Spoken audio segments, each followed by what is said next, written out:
So we are live. Welcome, welcome, welcome to this week's edition of Michelle Speaks. If you hide it, you can't heal it. I am Michelle Portier, your host of the hour.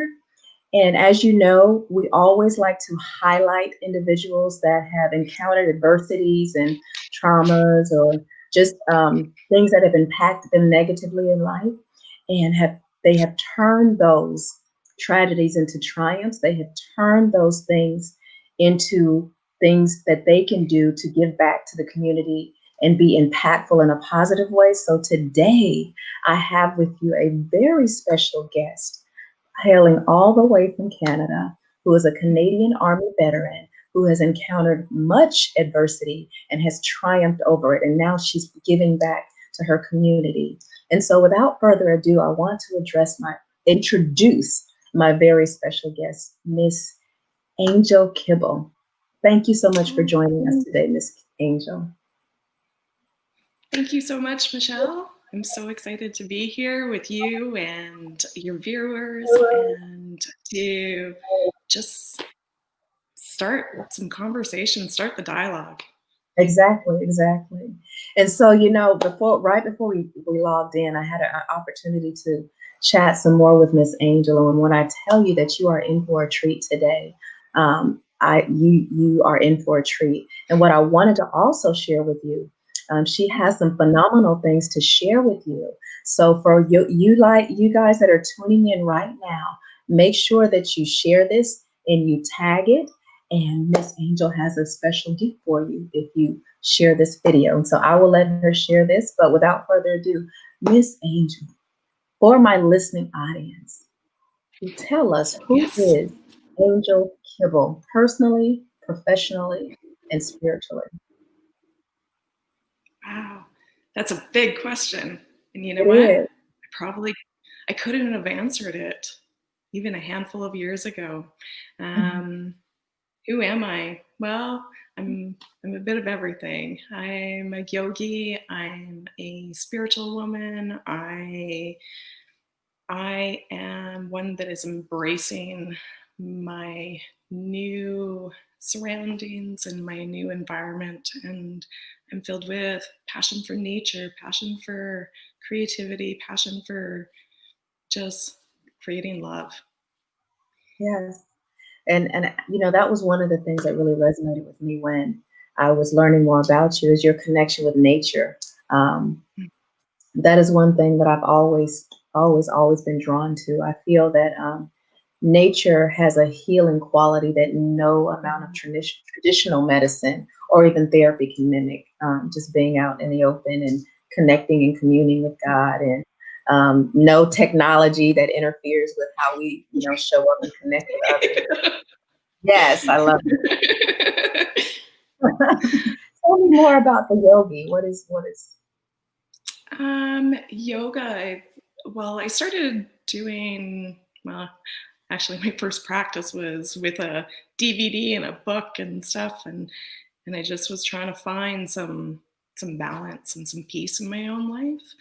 Okay. So I turned to yoga, and then through my journey, I ended up meeting up with some wonderful yoga therapists, and Mhm. who and through that just really was able to process a lot. And I find between that and sitting in my meditation mat, I just find my space and can create that love and space and for area for me to grow and learn from myself. Okay. Because I've done some yoga. I love yoga. I love the stretching and all of that. But the other aspect of it, the spiritual part, I haven't really tapped into, and so that's why I asked, because you seem to be very tapped into it after looking at some of your social media, and I see just a sereneness and a peace, a sense of peace that eludes from me. So that's why I asked. So to get to that place that you've come to now, what were some of the challenges? What were some of the adversities that you encountered that led you on the journey of trying to find balance and peace in your life? Well, I I wrote about in She's No Longer Silent the early years of my life. I didn't think that was what I was going to write about.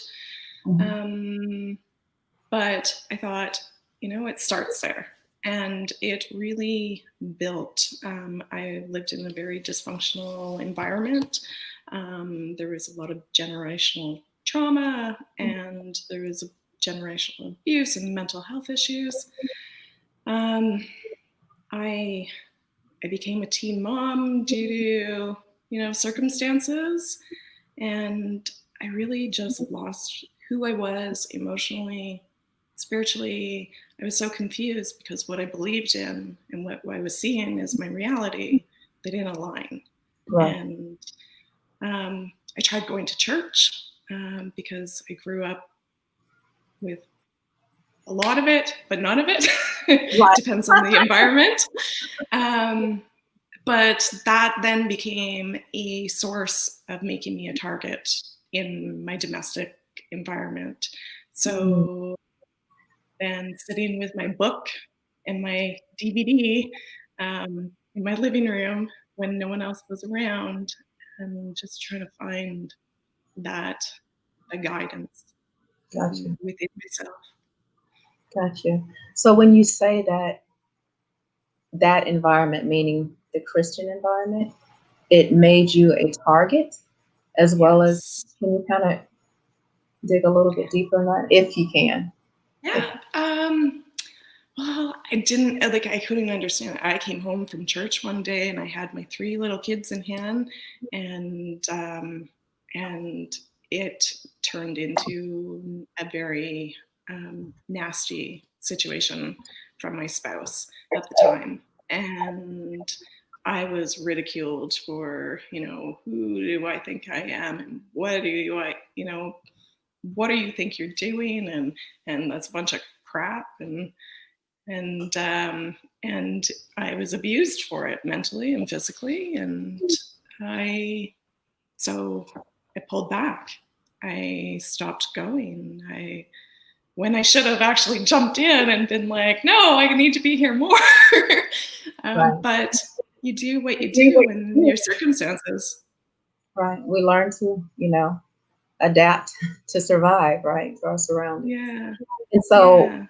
with some of those experiences, how has that affected how you show up in life, or even during that experience, and before you started the journey of, I guess, transforming and finding that peace? How did that affect how you showed up, one, as a woman, and then as a friend, and within your relationships? It affected everything. Not just what I've just slightly touched on here, but having worked through all of that, and then went into another environment that ended up abusive and very unhealthy. It affected everything from boundaries, learning boundaries and creating them, and healthy relationships, and um, experiencing sexual trauma. It's affected, my life with intimacy. Right. It has affected it. I didn't know who I was. Mm-hmm. I lost myself, and every time although I felt I knew who I was, and I was very adamant, I was on the flip side being told different. Mm-hmm. So, children learn what they live. Right. And so trying to undo and actually learn all the steps that I should have learned from the beginning, it's it overwhelms you. It takes over everything. That And was a powerful statement that you just made. You said children learn what they live. mm-hmm. It I is. actually hashtag that because that was powerful. So during that period, you touched on a few things that often happen. The boundaries and lack thereof, Yeah. the challenges with intimacy. I was on a call last night, and we were talking about these things, sexual trauma, but especially sexual trauma with people that had encountered that in the military, which is, my history as well. Yeah. So one of the things that is so important. One of the things that's often that we look over, and I heard last night, it's a resonating thing. The thing that is lost is that one word, trust, and not Mm, just trust of the individual that the perpetrator, not just trust of the yeah, organization that you sign up to serve, but trust in oneself. The lost yeah. trust of your intuition and your decision making. Did you encounter that, and how did you walk through that journey? Like, did you Oh, lose a sense of trusting, your thoughts, your feelings, your decision making capabilities, all of that? yeah. Um, that's a really great question, and we bang on. When you experience so much, um, it erodes your trust. Your trust Mhm. in yourself, your trust in the system, like you said, and everything. And I always have had this guiding light within me that this is right. This is where I need to go, Mhm. and learning to listen to her and trust her. Um, it just is so life changing because I lost all trust in everyone. I lost trust in the system. I lost trust in doctors. I lost trust in I lost trust in the military. I lost trust in Veterans Affairs. I lost trust In the whole within system. so much. Yeah. Mhm. And I actually said to someone yesterday, I said, "Oh, I trust him completely." And then I said, "That's huge for me to even say that." you know. And when you were saying you trust him completely, who are you referring to? I was talking about my psychiatrist actually. Wow, Uh, that's huge. uh, I encountered an unfortunate incident yesterday. I was first on scene, and a gentleman very much down on his luck, and I was talking to him and trying to encourage after he was stable, but trying to just encourage him to don't lose hope, Mhm. um, and believe in yourself.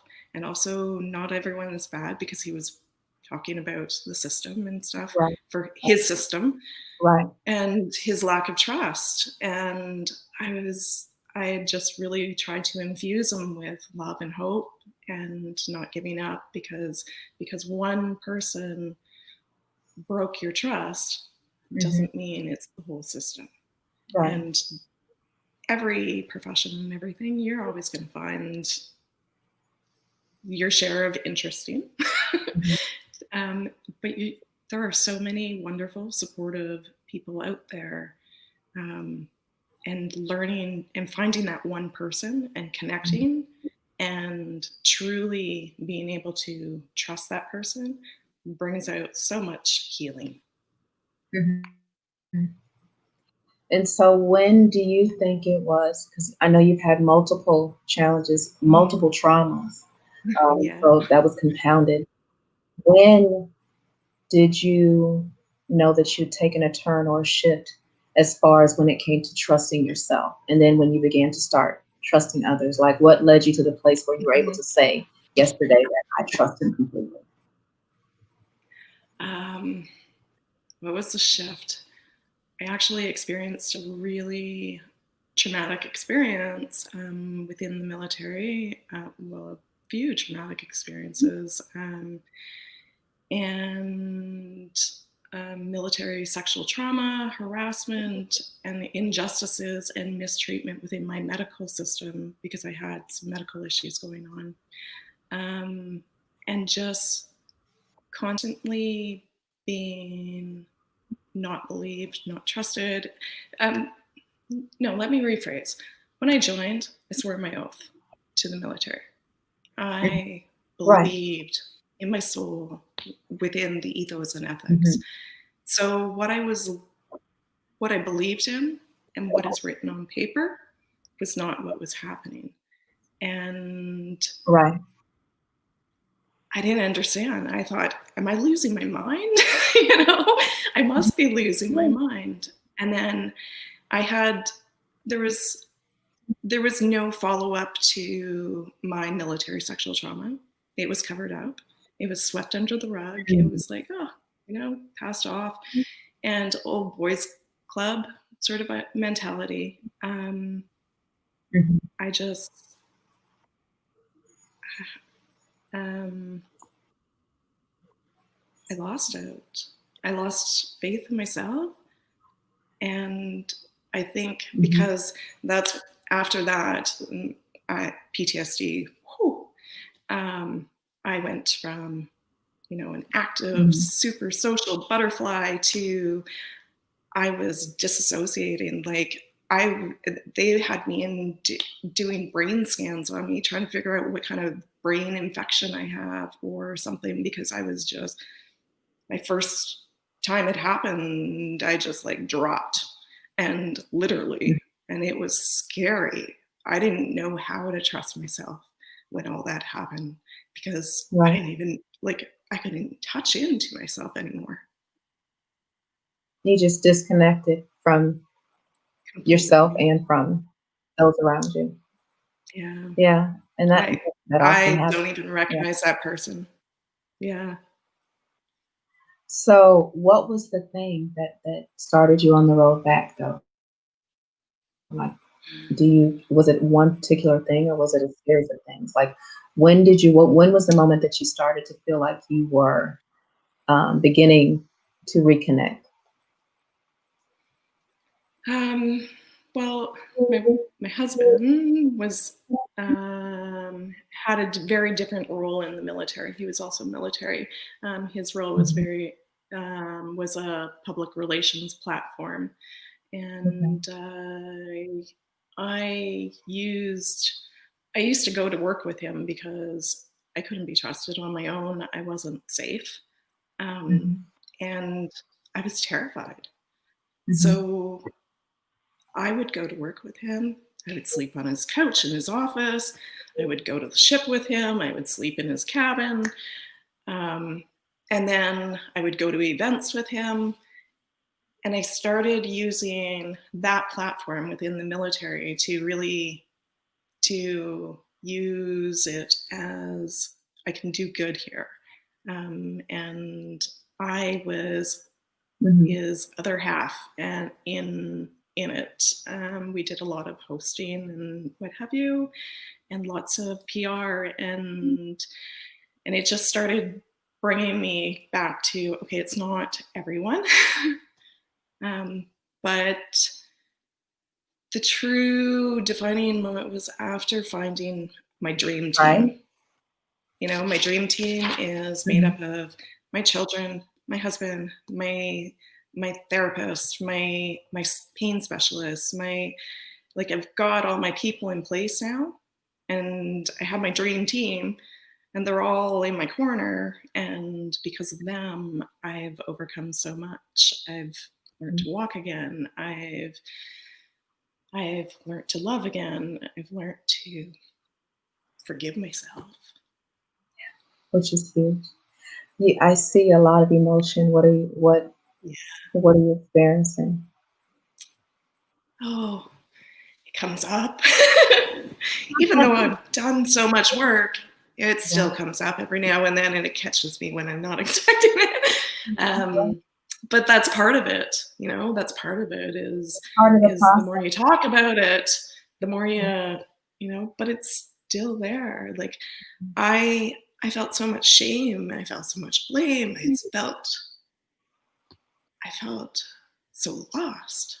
Mhm. And I was in such a dark place. um, But you've it truly traversed was. that place. Yeah. But you've Yeah. traversed that dark place, and Yeah.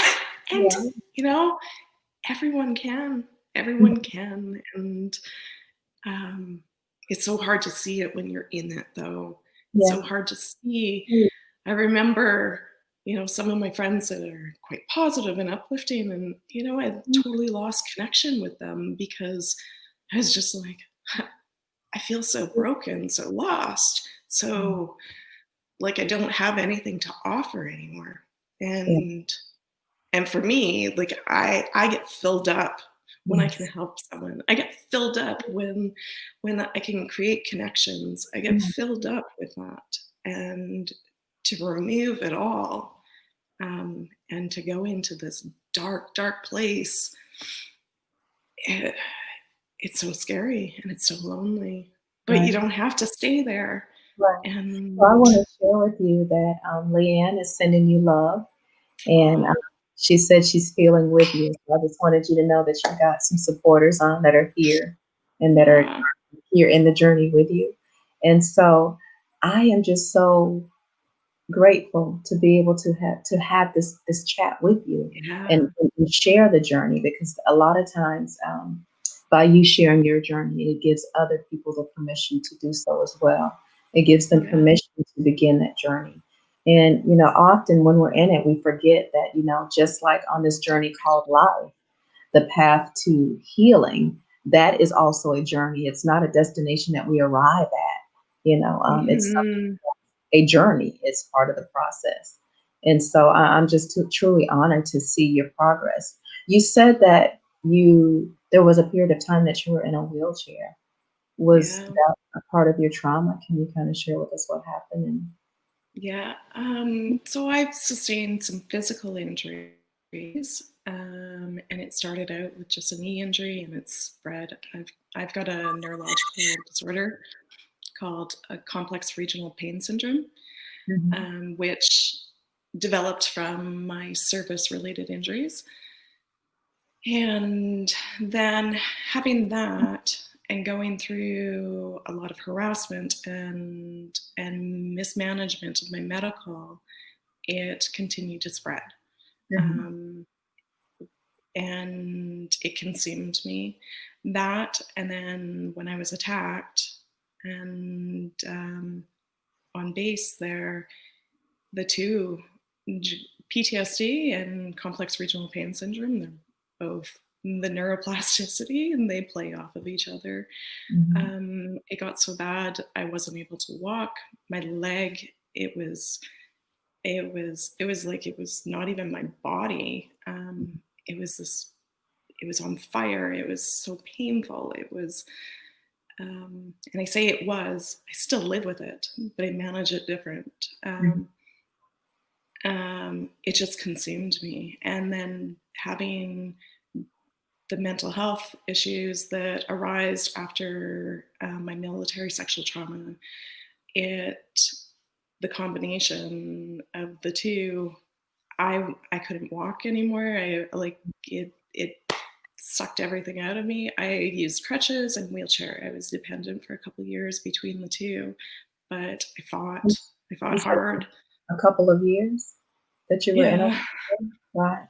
yeah. And so what was, because we all have that resiliency within. So what was the thing that sparked that I'm not going to give up, I'm not going to quit on that journey? Because a couple of years, some people don't come back, from that. They No, they I almost didn't.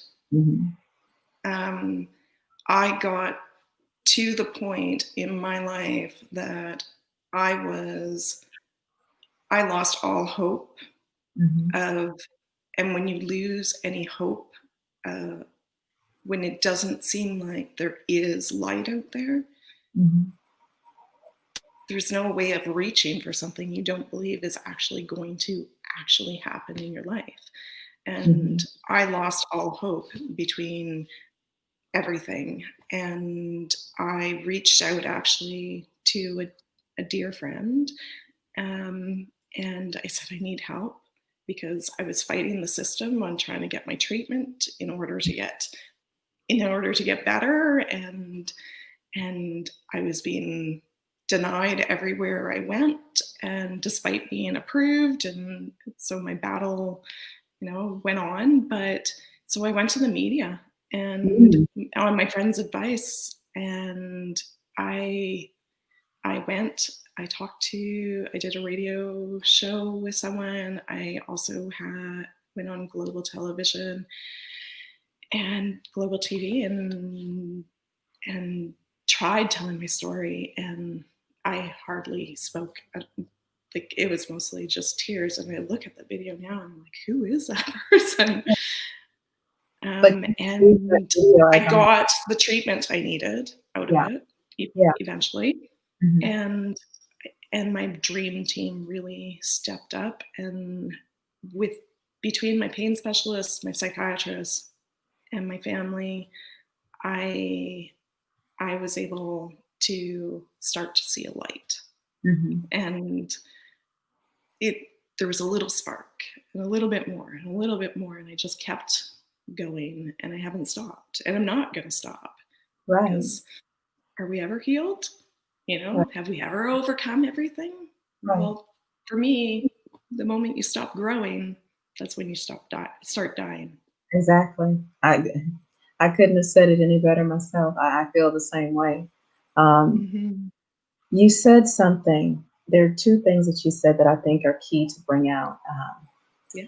Two of the things that were important on your journey, even in the midst of the darkness that you were, is that the things that helped you were, one, that you found your tribe, Mm-hmm. or your support system, and number two, Yeah. that you asked for help. Mm-hmm. And how hard was that for you to do? Because it takes a special person to sign up to serve their country. There's a certain, I think, a fortitude within that causes someone to sign up to want to serve. And so, because of how we're trained, to complete the mission, that's our first objective. In light of everything else, it doesn't matter what you have going on, what you're experiencing, what you're feeling. Your job is to complete this mission. So, how hard was that, based on your training, to know that you were struggling, to know that this is not something that I can push through, fight through, will my way through, and that I actually have to ask for help? How challenging was that for you? And how long did it take for you to be able to really, truly be vulnerable enough to ask for that help? So for myself, I think actually because I had overcome so much Mm-hmm. as an adolescent, Mm-hmm. I think because then I was able to ask for help and get the help I needed and seek out the resources. It was a no-brainer for me to say, there's a problem here, I need help. Mm-hmm. Um, but I didn't have it following on the right ears. So that was huge, Mm-hmm. because not only do I need help, I was trying to fight for it. And we shouldn't have to fight for help. So that was my biggest barrier in getting help. And then when I found the people, I found my dream team myself, and I just forced it. And Mm-hmm. like, I was still in the calf, and I forced it, and because I was going to be dead if I didn't. I forced to be able to see a particular psychiatrist because of the mistreatment from another one at the base. I Mm-hmm. forced to go to the pain clinic in Vancouver because I wasn't getting what I needed here. Mm-hmm. And I just kept pushing, and I kept pushing, and that broke me more, Mm-hmm. is pushing for the help that I needed. So this time asking for help wasn't hard, but like asking the professionals, but then reaching out to friends for help, that was huge for me, because I've always been the one that people come to. I'm always the Right. one that, I'm that one. Right. So it's not first nature for me to ask for Ask. help. I'm getting Yeah. better at it. I'm getting much better. I think the resonating thing that I hear among the phenomenal guests that I have on, such as yourself, is that they've always been that go-to person. They've always been the one that had to be strong. They've always, had Yeah. all the answers, and being on the other receiving end of that is a challenge at times. Now, you said something about that broke you more. That in breaking, you were being rebuilt. In that breaking, you were being rebuilt even stronger, Sorry, I and just you just lost you a came little back. bit. Can you hear me? Hold on, Michelle. Hello? I've just lost connection with you. Oh no. So for Are you there? those that are tuning in, Okay. I believe we I lost can you. hear you. Okay, there. Can you hear me now? Okay, good. I can. So Okay. Sorry. Can you repeat that? no worries. It happens. Sometimes we have some technical challenges beyond our control. So for my listening audience, thank you so much for bearing with Yes. us. We have her back now. And so I was saying in the breaking, and we don't like it at the times, but oftentimes in the breaking, we're broken down and we're being rebuilt, and we come out Mm, even stronger than we were when we went in. And so even though that's a hard journey, there's always, on the other side we come out stronger. And nobody wants to hear that when they're in the midst of it, of course, in the midst of the fire. You don't want to hear that, oh, there is a light at the end of the tunnel. Really? There is? Where is it? Because I need it. So I, I just you want to hear throw some, in there. I yeah. remember someone saying to me, it was actually one of my medical officer, and he said, "You are so resilient, Mhm. and you are so strong." And I remember just breaking down crying and saying, "I don't feel resilient. I feel strong. I feel shattered."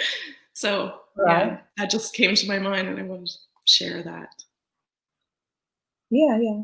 And that's good that you do, because there may be someone out there, if this resonates with you and you're feeling broken and you're feeling shattered, just know that, um, even though that's how you're feeling, that's not who you are. No. It's just a part of tapping into the resiliency, and it's a part of the process. So you've shared with us some of the obstacles that you've encountered. So Mhm. what would you say to someone that's listening in today, and they are in this place, they're straddling the fence, wondering, debating about whether they want to continue to try to fight or whether they just want to give up? Um, what would you say to that person that's listening in right now? Well, I'll talk to them, not you. Hmm. And you're not your trauma. Um, I am not my trauma. You're not alone. I'm not alone. Um, you can step out of this darkness. If you're in a dark spot, you can step out, find a safe place. If you're not in a safe place, seek it out. Seek out support. Seek out your tribe, whomever that is. Find your people and tell them you need help.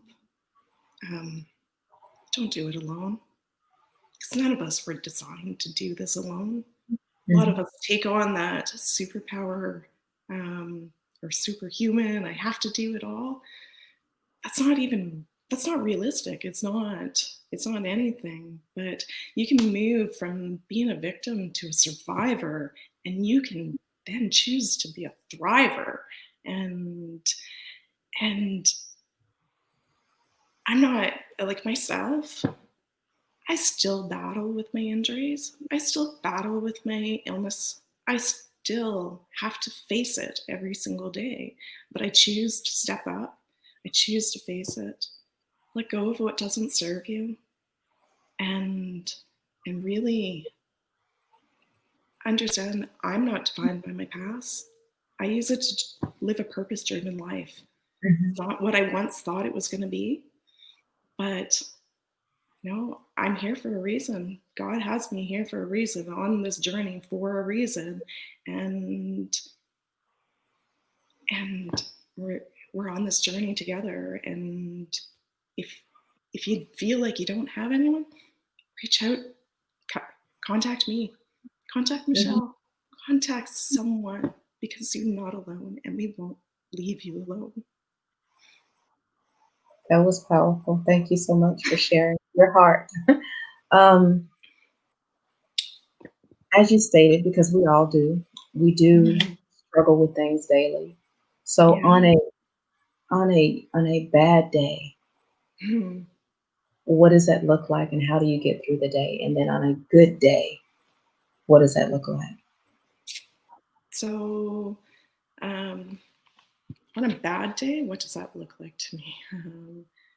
Bad day usually comes from a trigger, whether it's physical, mental, whatever. And if you don't catch it and recognize it, then you go down a rabbit hole. Mhm. And those bad days look like I stay in bed. I I don't get up. Am I having, sometimes it's physical, sometimes it's mental, and sometimes it's, well, usually it's both. Oh, And some days I still, some days I don't know if I'm able to walk. Some days I'm able to. Some days I'm able to do my yoga. Some days I'm able to do this much. So I have to honor where I am on my journey. I have to mhm, honor that this is my journey, and I have to pace myself. I have to learn new tools. I've learned new tools, and I have to remember to implement them. can you share some of the tools that you've learned? Yeah, I've taken lots and lots of courses and trying to figure out different things, but really focusing on here and now, um, and not so much focused on my future, but keeping it in mind, because I Mhm, really like to stay present in where I am. Because, as you know, with mental illness secondary to trauma, you can go down very dark rabbit holes if you yeah. start reliving it, right? Mhm, mhm, So when something comes up for me now, I try and, okay, I recognize it. Where did this come from? Why is this here? What do I still need to learn from it? mhm, And what do I need to work through? mhm. And so is that something that you do alone, or are there signs or indicators? Have you, like between your husband and yourself, are there indicators that he knows that he needs to kind of step in and help you? Or is it something where, is it, oh, yeah. So I think it's a bit of both. However, sometimes if someone else recognizes it in me before I do, that can also be like, sometimes I'm open to it and sometimes I'm not. I'm not Right. going to lie. But, I start to recognize, when do I start feeling that in my chest? What do I start feeling in my gut? And I have to notice, because there's things that start happening physiologically to you before you go, or for myself, Mhm, before I disassociate, before I have a complete PTSD breakdown, before you know I start feeling it. I feel it in my body. I feel it, my face. I feel it in my throat. I just feel it, and I feel all that. And when I start that, I'm getting much better. And I wasn't great at this before, and I'm so much better though. I'm like, oh, okay, that's what I'm feeling right now. This is actually what is the actual trigger to it. Because mhm, my husband, he would go quiet. He goes quiet all the time. And when he goes quiet, it causes me so much anxiety. And I'm like, and I didn't understand it. And mhm, then, and then I figured it out. Well, in my past, when people go quiet, is just like, it's, it's the silence before the storm. So mm, I realize that I'm getting stressed out about him being quiet when I'm upset. Like, because I'm scared of that storm that I was used to gotcha, coming. gotcha. So recognizing those things Mhm, and labeling them and honoring that is real, but it's not my reality now. mhm. That was powerful. So the quiet before the storm, did that have some kind of play into what you titled your book, She's No Longer Silent? Well, She's No Longer Silent is a co-authored book, and I didn't actually choose the title. So myself and 17 other authors wrote, and here. And the title kind of changed a few times, and we landed on this one. And so I chose to write about early, kind of blanketed a lot of early sort of stuff and how I overcame. And each and every story is individual to what the title means to them. Yeah. Leanna chimed in and said she too feared the storm, and she resonated with what you said. And I do as I did as well. Yeah, I did as well. People go silent. I'm like, okay. My mind starts. I'm very analytical. My mind starts. I'm like, oh my gosh, what's happening? And I just that anxiety and panic because the storm, like that storm was nasty. And when I say that storm, it was many different storms in different, sections of life. But when it came, I never knew the devastation. You brace yourself, almost like you're preparing for war. Like, okay, you're silent. Absolutely. What's about to hit the fan now? I don't know. Be ready. Right. Like the fight. The enemy's coming for me. The enemy is coming for me. And so what are some of the, I know it. And so what are some of the things that you've incorporated now that you know it? What are the like to give somebody an idea, like what is the thing that you do to like break that trigger or redirect that thought or those feelings? That's a great question. And I really started by recognizing it. Because before I couldn't even recognize it. And then when I recognize it and I label it and I literally I guess kind of have a conversation with it and I'm like, okay, this is where this is. This is your box. I have a shelf of boxes. Not literally, it's all in my mind, but well, I also have a literal shelf, but and I put it in its box. And I'm like, okay, you fell off the shelf. You need to go back in your box because you're not serving me here in this situation. You served me then, but you don't serve me here. And so I put it in its box and I literally walk myself through putting it in its box, putting it back on its shelf. And then I need to breathe. Do you think you'll ever come to a place where you can take those boxes off of the shelf and throw them out completely? I don't really know. I don't know if they ever leave you completely.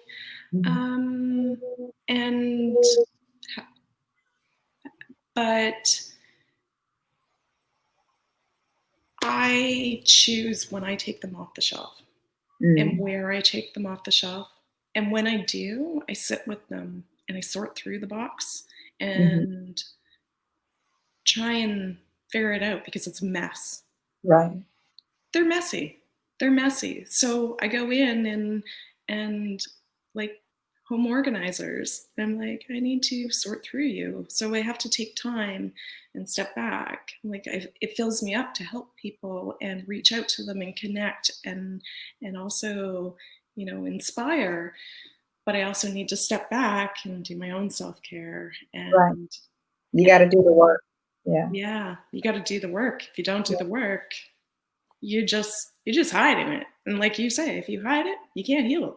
Well, but in order to begin to do the work, you have to feel like you are in a safe place. That there's security and that there's sanctity there, that it's sacred. And so you have to be able to find that place so that you can be able to do the work.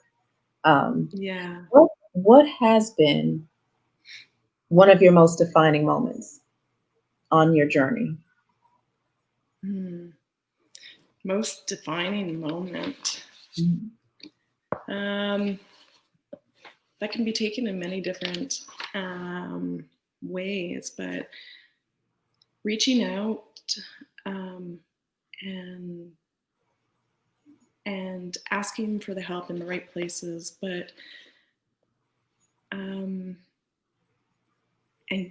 I think really getting my dream team together was my huge defining moment, because that's when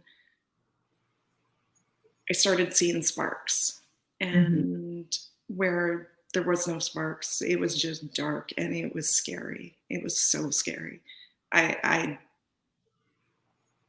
couldn't trust myself. And I had attempted suicide. I just had nothing. And I chose to wake up, and with the help, but I chose to keep seeing that light, keep holding on to it. And the more I held on to it and believed in it, the more it got brighter. And so I don't know if it was one defining moment. It's just a part of the journey of defining moments. Yeah, there were many. Yeah. What insights can you share with anyone that's encountered similar challenges? Because I know you've had a lot of trauma, on how they show up or how they choose to show up based on your past experience from this day moving forward. What kind of insights can you share? Find your truth and really stand in it, despite what anyone else says or does. Just believe in yourself and find those that believe in you as well. And find a safe place, because I wasn't in a safe place growing up. I wasn't in a safe place within, sorry. Hey, come here, mister. He's also a part of my safe place. He's my service dog, Ted. Hi, Ted. Finding the resources. Like this man here, yes, he's a little man. He drugged me out of such a dark place. He forces me to get up in the morning. He forces me, when I disassociate, when I'm having night terrors, he comes to me. So find whatever that is that you need, and hold on to it and don't let go. Yeah. Well, reach out. Yeah, Ted is very charming. He seems to be. My service dog is a female. Her name is Chelsea. Yeah, she's not here with me now because I'm on travel. But yeah. So, Angel, what is your truth? What is your truth today? What is your truth now? I know part of it is in releasing in the book that you're co-authored with other authors. But what is the truth of Angel today versus all of the things that you've encountered and overcome? She is strong. She is a warrior. She is a fighter, and she's a survivor. She is not a victim, and she's now learning to thrive. And I get, as I said, I get filled up by being able to shine some light in anyone else's corners. And because of my realities I live with permanent disabilities, physical and mental. I'm not able to work in your typical way. And so I choose when I have the energy. And that's key, because before I used to exert and give, and I had nothing left. And now I've learned to give to myself first, and fuel myself, so I can bring some light into anyone's world. This is why I write. I write to process, and I wrote in this book not because I still am stuck in that area of my traumas, but because it's stuff we need to talk about. We need to normalize conversations. We need to make society, we need to change. Society Mhm. needs to change. We need I to agree. we need to talk about mental health issues. We need to talk about sexual abuse. We need to talk about military sexual trauma. We need to talk about injustices. We need to talk about it. And you know what? It actually breaks my heart to say, we need to talk about this. Because Mhm. why should we have to talk about this? This Right. shouldn't be happening, but it is. And Mhm. it happens way more than anyone understands. Like it's so rampant in society, and we need to be the change we want to see in this world. Well, So we here's need to. me with my flashlight. Okay. You know? We need to talk about it. We need to hold those accountable. We need to find viable solutions. We need to support those that have experienced it. Talking is just the beginning. We need to move from talking to action, to solutions, to support, to reintegration, because coming out of being Yeah. isolated because of the shame and the guilt and all of that you mentioned is a struggle and a challenge. And so by doing what you're doing, I'm so thankful that, you found your voice and you're using your voice and you're amplifying your voice. And Thank you. as we continue to join together, you linking arms, all the way from Canada to here in, well, I'm in Virginia right now, but from Florida, as we continue to join together, I believe that we will impact change, not just by starting the conversations, but continually having the conversation until there is the change that we see that's needed. And so Absolutely. I'm so honored and grateful that I had the opportunity to have you share your journey with us here today, Angel. I don't know about anybody else that may be tuning in, but I, for one, have been inspired today, and I have, for one, have been encouraged by your courage and your transparency and your vulnerability and your resiliency and your passion and your fortitude in spite of. I believe everyone should have a personal life's mantra or statement. And, one of mine is I'm a woman of faith, living life audaciously in spite of seeing the invisible and doing the impossible and inspiring others to do the same. And I will say for you, Angel, that you are just that, everything that I've just said. I don't know if you have a personal mantra, but if you do, I'd love for you to share it. Leanne said, thank you so much for sharing. Well, thanks, Leanne. Thanks for tuning in.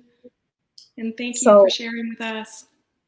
yes, what I wanted you to leave my listening audience with is one thing that they can take away, and then one thing that is a call to action that you would Mhm. challenge or charge somebody or encourage somebody to take that step to getting help.